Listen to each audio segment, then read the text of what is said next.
देश भर में हरसिद्धि देवी के कई प्रसिद्ध मंदिर हैं, लेकिन वाराणसी और उज्जैन स्थित हरसिद्धि मंदिर सबसे प्राचीन है। आओ जानते हैं माता हरसिद्धि देवी के मंदिर का इतिहास और महत्व। उज्जैन में महाकाल क्षेत्र में माता हरसिद्धि का प्राचीन मंदिर है। कहा जाता है कि यह स्थान सम्राट विक्रमादित्य की तपोभूमि है। मंदिर के पीछे एक कोने में कुछ सिर सिंदूर चढ़े हुए रखे हैं।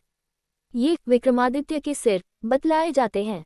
ऐसा माना जाता है कि महान सम्राट विक्रम ने देवी को प्रसन्न करने के लिए प्रत्येक 12वें वर्ष में अपने हाथों से अपने मस्तक की बलि दे दी थी।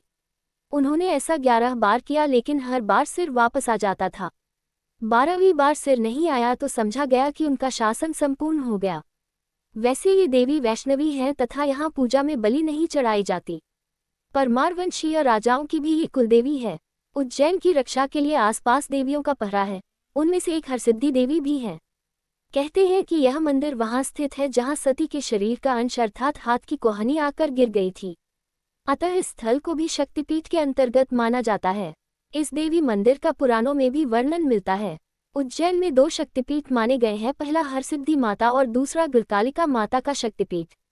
पुराणों में उल्लेख मिलता है कि उज्जैन में शिप्रा नदी के तट के पास स्थित भैरव पर्वत पर मां भगवती सती के होठ गिरे थे। कहते हैं कि हरसिद्धि का मंदिर वहां स्थित है जहां सती के शरीर का अंश अर्थात हाथ की कोहनी आकर गिर गई थी। अतः इस स्थल को भी शक्तिपीठ के अंतर्गत माना जाता है। इस देवी मंदिर का पुराणों में भी वर्णन मिलता है। कहते हैं कि चंड और मुंड नामक 2 दैत्यों ने अपना आतंक मचा रखा था। एक बार दोनों ने कैलाश पर कब्जा करने की योजना बनाई और वे दोनों वहां पहुंच गए।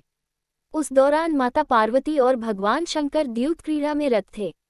दोनों जबरन अंदर प्रवेश करने लगे तो द्वार पर ही शिव के नंदीगण ने उन्हें रोका दिया। दोनों दैत्यों ने नंदीगण को शस्त्र से घायल कर दिया। जब शिवजी को ये पता चला तो उन्होंने तुरंत चंडी देवी का स्मरण किया। देवी ने आज्ञा पाकर तत्क्षण दोनों दैत्यों का वध कर दिया। फिर उन्होंने शंकर जी के निकट आकर विनम्रता से वध का वृतांत सुनाया। शंकर जी ने प्रसन्नता से कहा, हे चंडी, आपने दुष्टों का वध किया है, अतः लोक ख्याति में आपका नाम हरसिद्धि नाम से प्रसिद्ध होगा। तभी से इस महाकाल वन में हरसिद्धि विराजित हैं। हरसिद्धि मंदिर की 4 दीवारी के अंदर 4 प्रवेश द्वार हैं। मंदिर का मुख्य द्वार पूर्व दिशा की ओर है। द्वार पर सुंदर बंगले बने हुए हैं। बंगले के निकट दक्षिण पूर्व के कोण में एक बावड़ी बनी हुई है जिसके अंदर एक स्तंभ है। यहाँ श्रीयंत्र बना हुआ स्थान है। इसी स्थान के पीछे भगवती अन्नपूर्णा की सुंदर प्रतिमा है।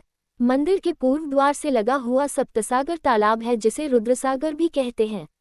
रुद्रसागर तालाब के सुरम्य तट पर चारों ओर मजबूत प्रस्तर दीवारों के बीच ये सुंदर मंदिर बना हुआ है। मंदिर के ठीक सामने 2 बड़े दीप स्तंभ खड़े हुए हैं। प्रतिवर्ष नवरात्र के दिनों में 5 दिन तक इन पर दीपमालाएं लगाई जाती हैं। मंदिर के पीछे अगस्तेश्वर का प्राचीन सिद्ध स्थान है जो महाकालेश्वर के भक्त हैं। मंदिर का सिंगस्त 2004 के समय पुनः जीर्णोद्धार किया गया है। शक्तिपीठ होने के कारण इस मंदिर का महत्व बढ़ जाता है। यहाँ जो भी आता है उसकी मनोकामना पूर्ण होती है। इस मंदिर और देवी का पुराणों में उल्लेख मिलता है। नवरात्रि में यहाँ उत्सव का माहौल रहता है। यहाँ की देवी का तांत्रिक महत्व भी है। यहाँ श्री सूक्त और वेदोक्त मंत्रों के साथ पूजा होती है। मान्यता के अनुसार यहाँ पर स्तंभ दीप जलाने का सौभाग्य हर किसी को प्राप्त नहीं होता। कहते हैं कि स्तंभ दीप जलाते वक्त बोली गई मनोकामना पूर्ण हो जाती है। यहाँ दुर्गा से संबंधित भव्य यज्ञ और पाठ का आयोजन होता रहता है। हरसिद्धि माता की जय, अन्नपूर्णा माता की जय, हर हर महादेव, बाबा भोलेनाथ की जय। सबका मंगल हो, कल्याण हो।